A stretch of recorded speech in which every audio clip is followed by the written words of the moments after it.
मधुर भाषा संस्कृतम्, मृदुल भाषा संस्कृतम्। सर्वेभ्यो नमो नमः। आज की संस्कृत कक्षा में आप सबका स्वागत है और आज हम जानने वाले हैं चौधरी चरण सिंह यूनिवर्सिटी मेरठ में संस्कृत फाउंडेशन कोर्स को, जो सभी सेकेंड ईयर की classes BA, BCom, BSc agriculture, BPEd, इन सभी क्लासेस में कंपल्सरी सब्जेक्ट के रूप में लगा हुआ है। हम पिछले कई लेक्चर से संस्कृत फाउंडेशन कोर्स के अंतर्गत अपने सिलेबस को जान रहे हैं और अभी तक हमने श्रीमद् भगवत गीता के दूसरे अध्याय के जो 16 से 50 श्लोक आपके सिलेबस में दिए हैं उसे कवर किया है और उसके पश्चात वैदिक ग्रंथ के अंतर्गत आए हुए मंत्रों को, जो कि चारों वेदों से, ब्राह्मण, आरण्यक और उपनिषद से संबंधित थे, ऐसे 21 मंत्रों को हमने पिछली क्लासेस में जाना और आज हम एक नया चैप्टर स्टार्ट कर रहे हैं जिसका नाम है भोज प्रबंध कथा। कथा से तात्पर्य है कहानी, और बचपन से ही हम कहानियां सुनते आ रहे हैं। बचपन से ही हम दादा दादी, नाना नानी और परिवार के अन्य सदस्यों के माध्यम से कहानियां सुनते आ रहे हैं और ये कहानियां केवल एक मनोरंजन के लिए ना होकर बल्कि हमारे जीवन के लिए बहुत उपदेश परक रही हैं। ये कहानियां नैतिक, धार्मिक, लौकिक व जीवन के मूल्यपरक उपदेशों को भी बताने वाली रही हैं। तो इसी श्रृंखला में आज हम आरंभ कर रहे हैं भोज प्रबंध कथा को, जिसके नाम से ही स्पष्ट है कि भोज का राज्य की प्राप्ति करना। और ये कहानी महाकवि बल्लाल देव द्वारा रचित है, जो कि गद्य और पद्यात्मक रचना है। और इस कहानी में भर्तृहरि के नीति शतक और पंडित विष्णु शर्मा के पंचतंत्र और महाभारत से संबंधित अनेक नीतिपरक श्लोकों को भी उद्धृत किया गया है। और इस कथा में मुख्य बिंदु रहेंगे राजा सिंधुल के द्वारा अपने पुत्र भोज को अपने भाई मुंज को सौंपना, उसके पश्चात राजा मुंज के द्वारा भोज की जन्म पत्री को ज्योतिषी को दिखाना और उसके पश्चात राजा मुंज का भोज को मरवाने के लिए वत्सराज के साथ मिलकर योजना बनाना और उसके पश्चात वत्सराज के द्वारा भोज को संरक्षण प्रदान करना और उसके पश्चात भोज के द्वारा दिए गए पत्र को पढ़कर राजा मुंज का प्रायश्चित करना और उसके पश्चात मंत्री बुद्धिसागर की योजना अनुसार मुंज के समक्ष भोज को लेकर आना और अंत में भोज का राज्य को प्राप्त करना। तो ऐसी लघु कथा के माध्यम से हम अनेक नीतिपरक उपदेशों को जानेंगे और ये लेक्चर कई सीरीज में बनने वाला है, तो आप सभी लेक्चर्स में हमारे साथ जरूर बने रहें। और अगर अभी तक आपने चैनल को सब्सक्राइब नहीं किया है तो चैनल को सब्सक्राइब कर लीजिए और साथ में लगे बेल आइकन को प्रेस करके ऑल को सिलेक्ट कर लीजिए, ताकि आने वाली सभी नोटिफिकेशन, सभी अपडेट सबसे पहले आपको मिले। और ऐसी आशा रख सकते हैं कि आप इस लेक्चर को चौधरी चरण सिंह यूनिवर्सिटी की विभिन्न जनपदों के अंतर्गत जितने भी कॉलेज हैं उन सभी विद्यार्थियों तक पहुंचाने का माध्यम जरूर बनेंगे। तो चलिए देर ना करते हुए आरंभ करते हैं।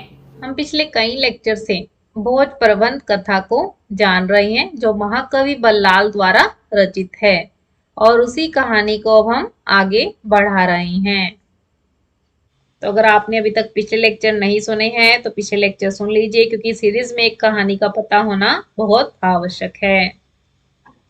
राजा मुंज जब ज्योतिषी ब्राह्मण से सुन लेता है कि भोज का समय 55 साल 7 महीने और 3 दिन का रहेगा, तो इतनी लंबी अवधि को सुनकर उसको अनेक प्रकार के विचार उसके हृदय को व्यथित करते हैं और हाथों से वह अपनी राजलक्ष्मी को जाता हुआ जानकर सोचता है कि तानीन्द्रियाण्य विकलानि तदेव नाम सा बुद्धिरप्रतिहता वचनम तदैव अर्थोष्मना विरहितः पुरुषः शनेन सोप्यन्य एव भवतीति विचित्रमेतत्।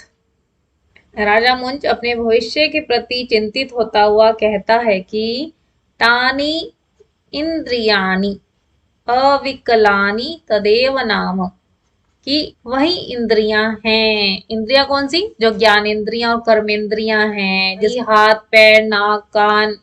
अविकलानी, और वो इंद्रियां कैसी हैं? जिसमें अविकलता है, या इसमें कोई क्षति नहीं हुई है।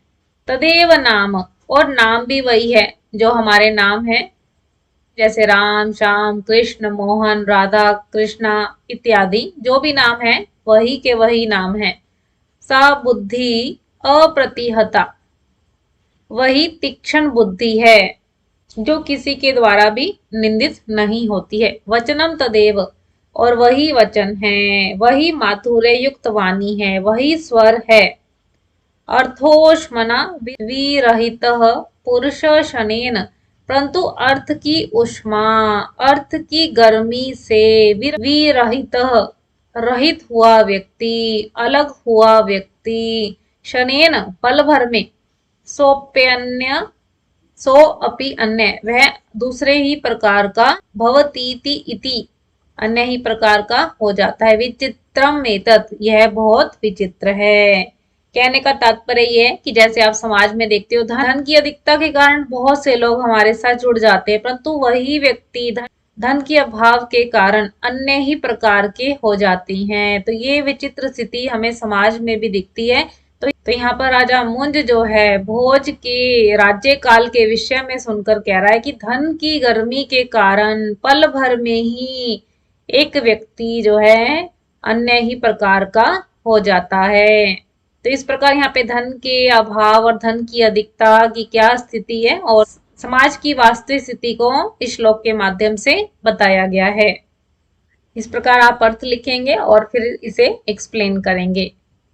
अगला श्लोक है, किंच शरीर निरपेक्षस्य दक्षस्य व्यवसायिनः बुद्धि प्रारब्ध कार्यस्य नास्ति किंचन दुष्करम। तो इस श्लोक के माध्यम से यहाँ बता रहे हैं कि जो भी व्यक्ति परिश्रमी है, मेहनत करना जानता है, सही मार्ग का चयन करता है, उसके लिए कोई भी कार्य कठिन नहीं है, मुश्किल नहीं है। किस व्यक्ति के लिए? शरीर निरपेक्ष से है, जो शरीर की अपेक्षा नहीं करता, निरपेक्ष भाव रख लिया है, कोई उम्मीद नहीं है, कोई कामना नहीं है, कोई चिंता नहीं है, कोई परवाह नहीं है। तो अगर वह शरीर की परवाह करेगा तो वह परिश्रम किस प्रकार करेगा? तो इसलिए कहा कि वह शरीर से निरपेक्ष हो गया, शरीर की चिंता नहीं करता है। दक्ष से निपुण है, चतुर है, कुशल है। व्यवसायिन, व्यवसायिना कहते हैं जो व्यक्ति मेहनती है, जिस भी कार्य को हाथ में ले लिया उसे पूर्ण करने वाला, ऐसा जो मेहनती, ऐसा जो परिश्रमी व्यक्ति है। बुद्धि प्रारब्ध कार्य से, और प्रारंभ किए कार्य में भली प्रकार से बुद्धि को लगाना जानता है, भली प्रकार से चिंतन मनन करता है कि यह कार्य करने योग्य है और यह कार्य करने योग्य नहीं है, इस कार्य से क्या प्रभाव होगा और इस कार्य से क्या प्रभाव नहीं होगा। इस प्रकार भली प्रकार विचार करके जो व्यक्ति कार्य करता है, बुद्धि का प्रयोग करता है, नास्ति किंचन दुष्करम, उस व्यक्ति के लिए दुष्कर्म, कुछ भी दुष्कर नहीं है, कुछ भी कठिन नहीं है। इस प्रकार आप अर्थ लिखेंगे और फिर उसे एक्सप्लेन करेंगे। चलिए अगला श्लोक देखते हैं। असूयया हतेनैव पूर्वोपायोद यमैरपि कर्तॄणां गृह्यते संपद सुहृद्भिर् मंत्रिभिस्तथा। राजा मुंज सोचता है कि असूयया हतेनैव, असूय माने ईर्षा, ईर्षा के द्वारा, हत माने घायल, घायल किया हुआ, क्योंकि अपने ही विकार के द्वारा हम घायल किए जाते हैं। हम हमारे ही विकार क्या है? हमारे लिए शत्रु का कार्य करते हैं, इसलिए कहा ईर्षा के द्वारा घायल किए गए। पूर्व उपायोद यमैरपि, पूर्व में किए जाने वाले उपाय, पहले किए गए मेहनत के द्वारा। वो चार उपाय कौन से हैं? साम दाम, दंड और भेद। कि किसी को साम के द्वारा, किसी को दाम के द्वारा, किसी को दंड के द्वारा और किसी को भेद के द्वारा समझाकर। कर्तृनाम, जो कार्य करने वाले हैं, ऐसे तत्पर व्यक्तियों के द्वारा संपत्तियों को ग्रहण कर लिया जाता है, छीन लिया जाता है। सुहृदवीर मंत्री भी तथा सुहृदयों के द्वारा, मंत्रियों के द्वारा, अर्थात अपनी अपनी संपत्तियों को ग्रहण कर लिया जाता है, छीन लिया जाता है। कहीं पर मित्रों की सहायता से छीना जाता है तो कहीं पर मंत्रियों की सहायता से छीन लिया जाता है। कहने का तात्पर्य यह कि जो मेहनती हैं, जो परिश्रमी हैं, जो अपने कार्य करने में निपुण हैं, कुशल हैं, वे अपने लक्ष्य को साम, दान, दंड, भेद के द्वारा सिद्ध कर लेते हैं, प्राप्त कर लेते हैं। और उनके लक्ष्य प्राप्ति में कौन सहायक होता है? कभी वे मित्र की सहायता से और कभी मंत्रियों की सहायता से अपने लक्ष्य को प्राप्त करते हैं, सिद्ध करते हैं। तो इस प्रकार आपने अर्थ लिखना है। अगला श्लोक देखते हैं। तत्र उद्यमे किम दुस्साध्य, जो मेहनत करने वाला है उसके लिए क्या दुस्साध्य है, क्या कठिन है, क्या असंभव है। अति दाक्षिण्य युक्तानाम शंकितानाम पदे पदे परापवाद भीरूणाम दूरतो यान्ति संपदः। दूरतो यान्ति संपद, अर्थात दूर से ही संपद, धन संपत्तियां यान्ति चली जाती हैं। तो यहाँ पर कवि बल्लाल ने 3 वाक्यों में अपनी बात की है। पहले बात कही है शंकिता नाम पदे पदे, जो हर कदम कदम पर शंकित रहते हैं, निश्चयात्मक स्थिति तक नहीं पहुंच पाते हैं, अपने ही संदेह के कारण डरे रहते हैं कि किस कार्य को करना है और किस कार्य को नहीं करना चाहिए। तो ऐसी शंका की भावना जिसमें रहती है तो उसके पास से भी संपत्तियां चली जाती हैं। और दूसरा व्यक्ति है परापवाद भीरू नाम। पर माने दूसरे, अपवाद माने निंदा और भीरुना माने डर। तो जो दूसरों के द्वारा की गई निंदा से डरा हुआ रहता है, अर्थात मैं इस कार्य को करूंगा तो मेरे मित्र क्या कहेंगे, मेरे संबंधी क्या कहेंगे, मेरे रिश्तेदार क्या कहेंगे, मेरे परिचित क्या कहेंगे। तो अर्थात इस प्रकार से व्यक्ति जब दूसरों के द्वारा की गई निंदा से डरा हुआ रहता है तो उसके पास से भी संपत्तियां चली जाती हैं। और तीसरा बताया अति दाक्षिण्य युक्ता नाम, और जो अत्यधिक दाक्षिण्य माने उदार स्वभाव वाला है, अर्थात दान पुण्य इत्यादि करने वाला है, तो उसके पास से भी संपत्तियां जो हैं दूर से ही चली जाती हैं। तो यहाँ पर 3 प्रकार के व्यक्ति बताए हैं कि जिनके यहाँ से धन संपत्तियां वापस चली जाती हैं। कौन कौन से हैं? पहला व्यक्ति जो सदैव शंका ग्रस्त रहता है, दूसरा व्यक्ति जो डरपोक रहता है, जो परिस्थिति का सामना नहीं करता है, और तीसरा जो अत्यधिक उदार स्वभाव के कारण दान पुण्य इत्यादि कार्यों में लगा रहता है। तो ऐसे 3 व्यक्तियों की संपत्तियां जो है दूर से ही चली जाती हैं। तो इस प्रकार आप अर्थ लिखकर एक्सप्लेन करेंगे। चलिए अगला श्लोक देखते हैं। किंच अदानस्य प्रदानस्य कर्तव्यस्य च कर्मण क्षिप्रम अक्रियमाणस्य कालः पिबति संपद। तो चलिए पहले एक बार शब्दार्थ देख लेते हैं। अदान माने लेना, प्रदान माने प्रदान करना, देना, कर्तव्य से किए गए कर्म, क्षिप्रम जल्दी, काल माने समय, संपद संपत्तियां, पिबती पी लेता है या फिर नष्ट कर देता है। चलिए अर्थ बनाते हैं। तो यहाँ पर महाकवि बल्लाल राजा मुंज के माध्यम से कह रहे हैं कि क्षिप्रम अक्रियमाणस्य, जो कार्य शीघ्रता से किए जाने वाले हैं और उस कार्य को व्यक्ति तत्परता के साथ, पूरे वेग के साथ समय पे पूरा नहीं करता तो क्या होता है? तो समय उसकी संपत्तियों को नष्ट कर देता है। तो वे कौन से कार्य हैं? पहला कार्य बताया आदानस्य प्रदानस्य, अगर किसी से कुछ लेना है और या किसी को कुछ देना है तो ऐसा लेन देन रूपी जो कार्य है उसे भी शीघ्रता से कर लेना चाहिए, अन्यथा समय जो है उसकी संपत्तियों को नष्ट कर देता है। क्योंकि आप जानते हो जो भी कार्य हम अगर सही समय पर करते हैं, सही समय पर उसे निपटा देते हैं तो उससे हमें आनंद की प्राप्ति होती है, परंतु जो कार्य हम नहीं निपटा पाते तो उसके प्रति हमें अफसोस होता है। तो इसलिए कहा है अदानस्य प्रदानस्य, कि लेन देन का जो कार्य है उसे समय पर निपटा दो, समय पर पूरा कर दो। कर्तव्य से च कर्मण, और जो अन्य किए जाने वाले कर्म हैं, कार्य हैं, उसे भी समय पर पूरा कर दो। क्षिप्र अक्रियमानस्य, क्योंकि अगर वे कार्य हैं, करने योग्य जो कार्य हैं, अगर जल्दी नहीं किए जाते हैं तो समय उसे स्वयं ही नष्ट कर देता है।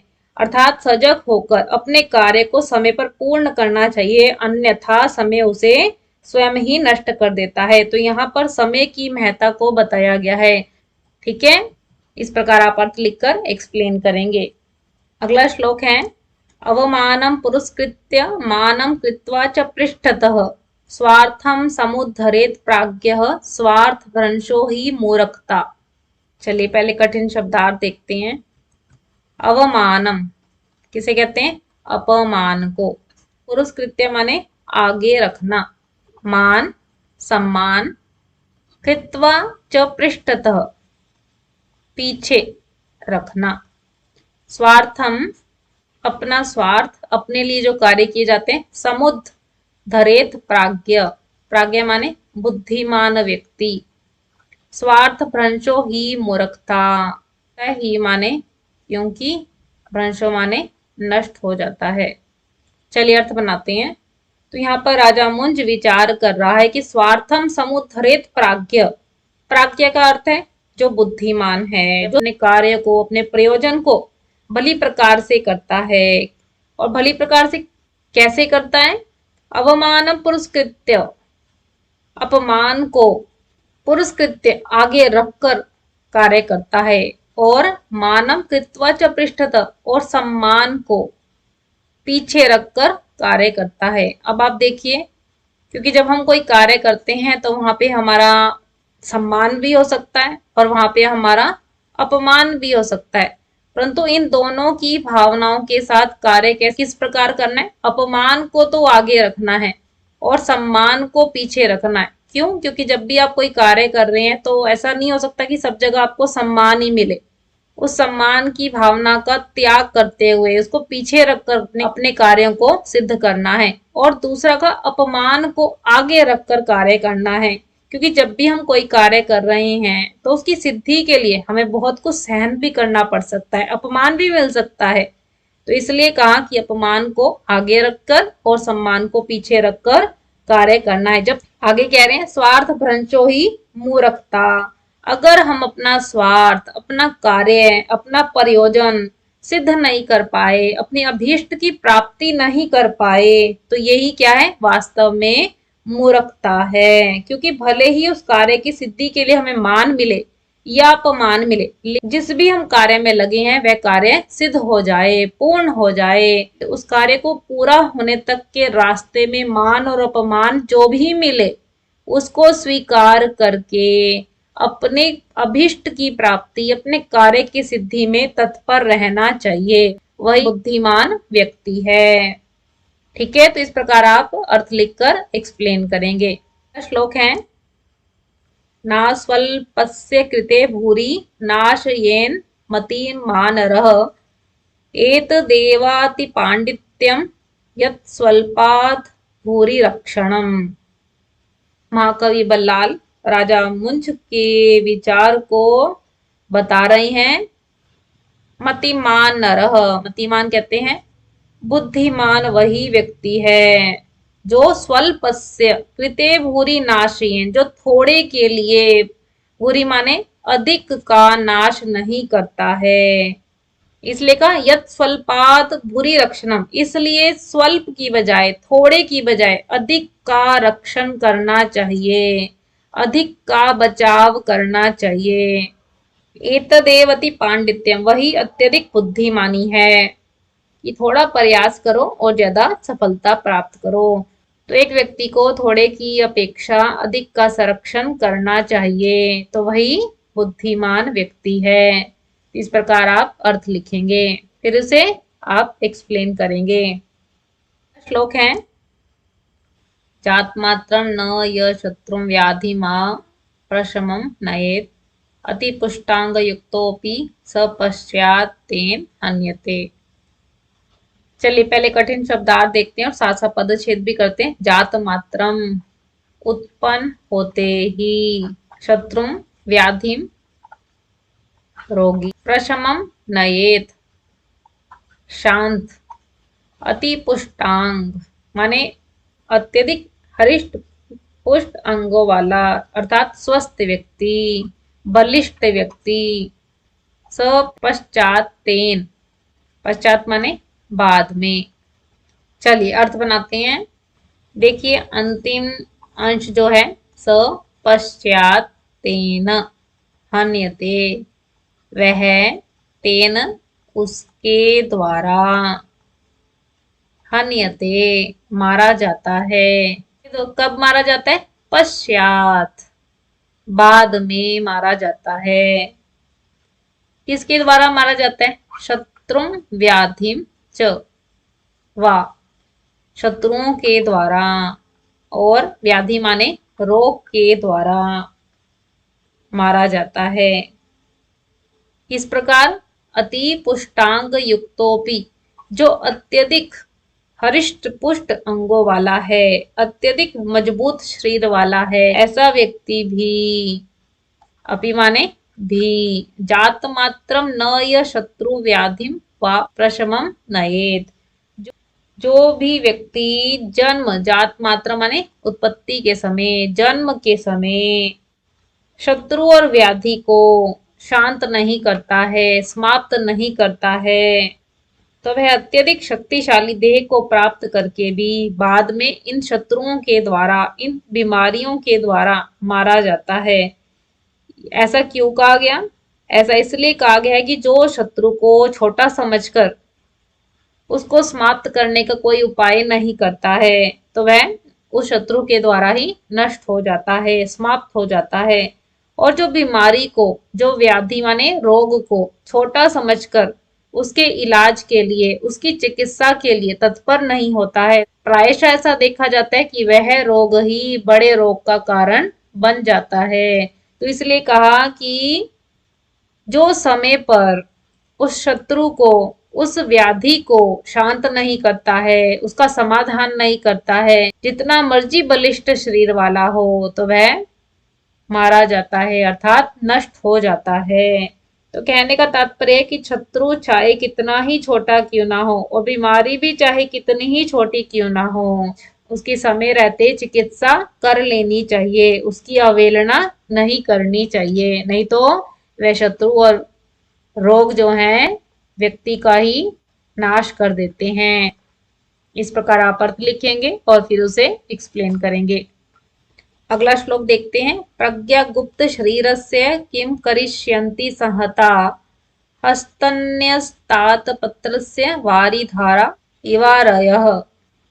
तो यहाँ पर महाकवि बल्लाल कह रहे हैं, प्रज्ञा गुप्त शरीरस्य, प्रज्ञा माने बुद्धिमान व्यक्ति, जिसके द्वारा गुप्त शरीर से, अपने शरीर को बचाया गया है, रक्षित किया गया है। किम करिष्यति, प्रश्न किया है यहाँ पर। किम माने क्या, करिष्यति करेगा, सहता इकट्ठे हुए, एकत्रित हुए, हस्त हाथ, हस्तन्यस्तात पत्रस्य, वारी धारा कहते हैं पानी की धारा को, जल की बूंदों को। इवार्यः, इव प्लस अर्यः, अरे किसे कहते हैं? शत्रुओं को। यहाँ पर बहुवचन है तो शत्रु क्या है? ज्यादा। तो यहाँ पर कह रही हैं कि जो इकट्ठे हुए शत्रु भी, किम करिष्यति, उसका क्या करेंगे, जो प्रज्ञा गुप्त शरीर से है, जिसने प्रज्ञा के द्वारा, बुद्धिमानी के द्वारा अपने शरीर को रक्षित किया हुआ है, अपने शरीर को बचाया हुआ है। अर्थात बुद्धिमान व्यक्ति अपनी बुद्धि के द्वारा अपने शरीर की रक्षा करता है, अपने शरीर को बचाता है, तो उस व्यक्ति का इकट्ठे हुए शत्रु भी कुछ नहीं कर सकते हैं, कुछ भी हानि नहीं पहुंचा सकते हैं। कैसे? उदाहरण दिया कि जैसे हस्तन्यस्तात पत्रस्य वारी धारा, जिस प्रकार जल की धाराएं, जल की बूंदें। हस्तन्य माने जो हाथ में धारण किया हुआ, क्या है, छाता। उसके द्वारा, जिसने हाथ में छतरी धारण की है, छाता धारण किया है, तो ऐसे व्यक्ति का जल की धाराएं अर्थात बारिश की बूंदें जो हैं कुछ भी बिगाड़ नहीं सकती हैं। तो ऐसे ही जिस व्यक्ति ने अपनी बुद्धिमत्ता के द्वारा, अपनी बुद्धि के द्वारा अपने शरीर की रक्षा की है, अपने शरीर की रक्षा का जो प्रयास करता है, तो उसका इकट्ठे हुए शत्रु भी कुछ नहीं बिगाड़ सकते हैं। तो यहाँ पर एक व्यक्ति की बुद्धि की महत्ता को बताया गया है। इस प्रकार आप अर्थ लिखेंगे और फिर उसे एक्सप्लेन करेंगे। अगला श्लोक देखते हैं। अफलानि दुरंतानि समव्यफलानि च शक्यानि च वस्तूनि नारभेत विचक्षणः। चलिए पहले कठिन शब्दार्थ देखते हैं और साथ साथ पदच्छेद भी करते हैं। अफलानी, जिनका कोई फल ना हो। दुरंतानी, जो कठिन कार्य हो, मुश्किल कार्य हो, जिनका परिणाम दुखद हो अर्थात सुखद परिणाम वाले कार्य ना हो।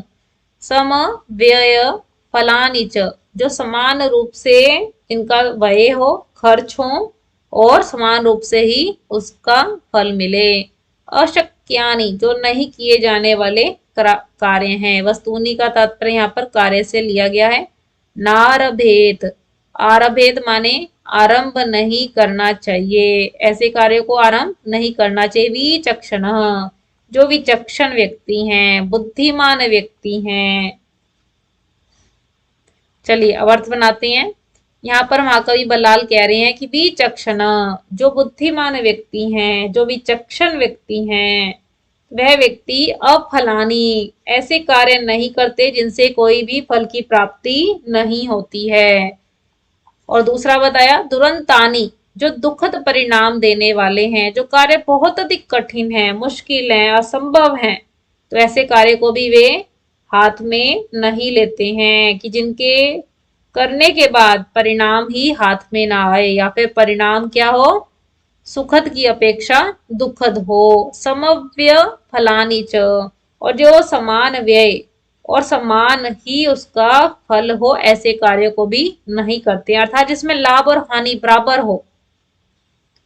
जितना परिश्रम और जितना समय लगाया है उतना ही अगर परिणाम मिल रहा है, तो ऐसे कार्य भी बुद्धिमान व्यक्ति के द्वारा नहीं किए जाते। कम लगाकर, कि कम इन्वेस्टमेंट करके अधिक प्रॉफिट जहां पर मिले, ऐसे कार्य को हमारे ग्रंथ कहते हैं कि करना चाहिए। तो जहां पर सिर्फ बराबर हो रहा हो, लाभ भी बराबर हानि भी बराबर है ना, उतना ही खर्चा हो रहा है उतना ही फल मिल रहा है, तो ऐसे कार्यों को नहीं करना चाहिए। अशक्यानि, जो कार्य असंभव हैं, नहीं किए जा सकने वाले हैं, मुश्किल हैं, तो ऐसे कार्य को नारभेद, आरंभ नहीं करना चाहिए। तो बल्लाल कवि राजा मुंज के माध्यम से कह रहे हैं कि बुद्धिमान व्यक्ति वही है जो दुखद परिणाम देने वाले कार्य को आरंभ नहीं करता है, अर्थात उन्हीं कार्य को करता है जिससे सुखद परिणाम प्राप्त हो, जिसमें लाभ अधिक हो और हानि कम है, जिसमें कम की अपेक्षा अधिक को प्राप्त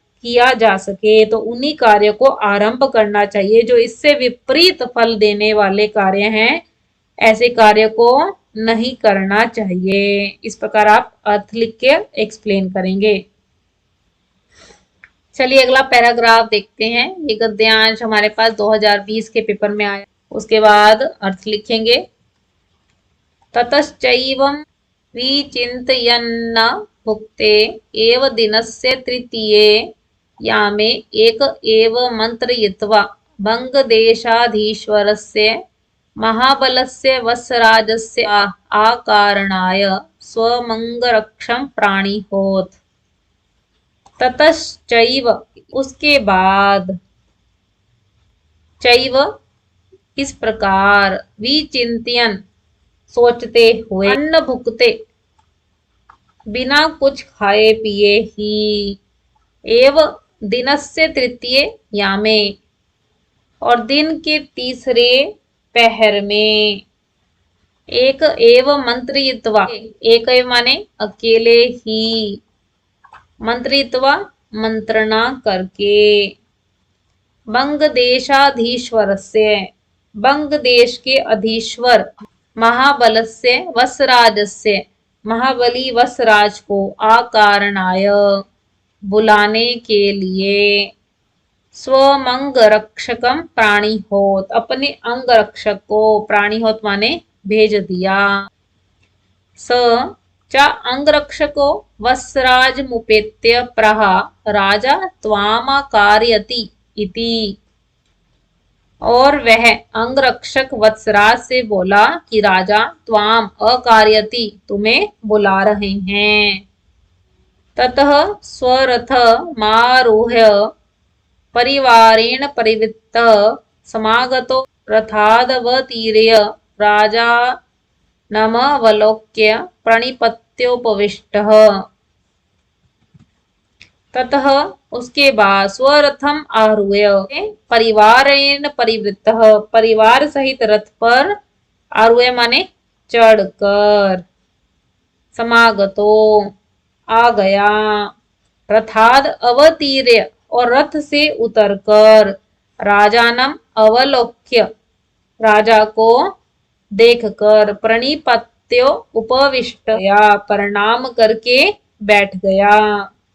तो इस प्रकार आप अर्थ लिखेंगे। तो कहानी आपको यहाँ तक पता चल कि जब से राजा मुंज को ज्योतिषी ब्राह्मण के द्वारा यह पता चला है कि भोज के राज्य काल की अवधि 55 साल 7 महीने और 3 दिन रहेगी, तो इतनी लंबी अवधि को जानकर राजा सोचता है, राजा मुंज विचार करता है कि अगर ऐसा हुआ तो मैं तो जीते जी ही मर जाऊंगा। इस प्रकार आप अर्थ लिख के एक्सप्लेन करेंगे। अगला श्लोक देखते हैं। राजा च सौधम निर्जनम विधाय वत्सराजम प्रहा, राजा ने सौधम महल को निर्जनम लोगों से रहित करके, वत्सराज को प्रहा बोला, राजा तुष्टोपि भृत्यानां मानव मात्रं प्रयच्छति, ते तु सम्मानितास्तस्य प्राणैरप्युपकुर्वते। तो यहाँ पर राजा मुंज वसराज को कह रहा है कि राजा तुष्टोपि, राजा जब संतुष्ट हो जाता है तो संतुष्ट होने पर क्या होता है, मान मात्रम प्रयच्छति, सम्मान प्रदान करता है, मान सम्मान प्रदान करता है, किन के लिए, भृत्यानाम सेवकों के लिए, अर्थात प्रसन्न हुआ राजा सेवकों को सम्मान देता है। ते तु सम्मानितास्तस्य, और उस राजा के द्वारा सम्मानित हुए सेवक, प्राणैरप्युपकुर्वते, तो ऐसे सम्मानित हुए सेवक अपने प्राण देकर भी उस राजा का उपकार करते हैं, उसकी सेवा करते हैं, उसकी रक्षा करते हैं। यदि एक राजा अपने सेवकों का सम्मान करता है तो सेवक भी प्राण देकर भी उसके सम्मान की रक्षा करते हैं, उसकी सेवा करते हैं। ठीक है, तो इस प्रकार यहाँ पर राजा और सेवक के मधुर संबंधों को बताया गया है। इस प्रकार आप अर्थ लिख के एक्सप्लेन करेंगे। चलिए आगे देखते हैं। ततस्त्वया भोजो भुवनेश्वरी विपिने हंतव्यः प्रथमयामे निशायाः। तो यहाँ पर राजा मुन वसराज को कह रहे हैं, ततस्त्वया, उसके बाद तुम्हारे द्वारा, भोज को, भुवनेश्वरी विपिने, भुवनेश्वरी विपिन कहते हैं जंगल को, भुवनेश्वरी के जंगल में, हंतव्य मार देना है, कब, प्रथम यामे निशायाम, रात्रि के प्रथम पहर में। तो यहाँ पर राजा मुंज वसराज को कहता है कि तुम्हें रात्रि के प्रथम पहर में भोज को भुवनेश्वरी के जंगल में ले जाकर मार देना है। शिरश्चान्ते पुरमाने तव्यमिति, और उसका सिर उच्छेदन कर देना है और पुरम आनेतव्यमिति और उसका सिर अंतःपुर में लेकर आना है। तो कहानी यहाँ तक पहुंच चुकी है कि राजा मुंज जो है लोभ के कारण है अपने ही भाई के पुत्र को मारने का विचार बना बैठा है। इस प्रकार आप अर्थ लिख के एक्सप्लेन करेंगे और आगे कहानी क्या होगी तो इसकी हम नेक्स्ट लेक्चर में जानेंगे। तो आपने हमारे साथ सभी लेक्चर्स में बने रहना है। आज की कक्षा में हमने राजा भोज की कहानी को जाना और ये कहानी अभी कहीं सीरीज में आगे बढ़ने वाली है। तो आप सभी लेक्चर्स में हमारे साथ जरूर बने रहें। आपको कोई डाउट हो तो आप कमेंट बॉक्स में पूछ सकते हैं। आपको लेक्चर कैसा लगा यह भी आप कमेंट बॉक्स में जरूर बताएं। आपकी कोई सजेशन हो तो वह भी आप कमेंट बॉक्स में बता सकते हैं। और अगर आपको ये लेक्चर अच्छा लगा तो आप इसे लाइक कीजिए, ज़्यादा से ज़्यादा अपने फ्रेंड्स के साथ शेयर कीजिए और चौधरी चरण सिंह यूनिवर्सिटी के सभी स्टूडेंट्स जिनके पास संस्कृत फाउंडेशन कोर्स है उन तक इस लेक्चर को पहुंचाने का माध्यम बने। और आप चैनल पे नए आए हैं, संस्कृत सीखना चाहते हैं, सिलेबस कवर करना चाहते हैं, संस्कृत की अपडेट के साथ जुड़ा रहना चाहते हैं तो चैनल को सब्सक्राइब भी जरूर कीजिए। आप हमें फेसबुक और इंस्टाग्राम के पेज पे भी फॉलो कर सकते हैं। ऐसी नई अपडेट्स और नए टॉपिक के साथ हम मिलते रहेंगे। आशा रख सकते हैं कि आपने लेक्चर बहुत ध्यान से सुना होगा और साथ साथ नोट्स भी बनाए होंगे। तो फिर मिलेंगे स्टूडेंट्स। नमो नमः। नमः संस्कृताय।